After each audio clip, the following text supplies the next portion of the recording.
Silver hindi sumama sa akin ngayon pagja-jogging, hindi daw muna siya. Sabi tatay, hindi muna lang ako. Ako tinatamad mag-jogging, ha? Silver, tingin ka din sa akin. Suplado mo naman napakamayan. Diyan ka muna ha, Totoy. Ha, huwag kang alis ha. Sige, babalik ka kita dyan. Ako jogging lang ha. Ganyan kabait ang aking si Silver, hindi talaga po naalis. Ay, kita ka naman ninyo, kapapakabait. Pag sinabi ko doon, huwag kang alis yan talaga dyan ha. Antayin mo na lang ako ha. Okay, bait mo talaga. Diyan ka muna ha. Nainip na si Silver sa pag-aantay sa akin. Sumama sa akin ng paglalakad. Sa pagtakbo. Tara, Silver!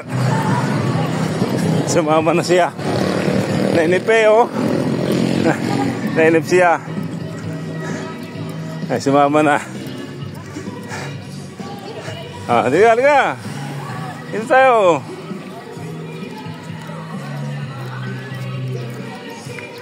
Nainip siya eh. Okay, takbo muna kami. Let's go!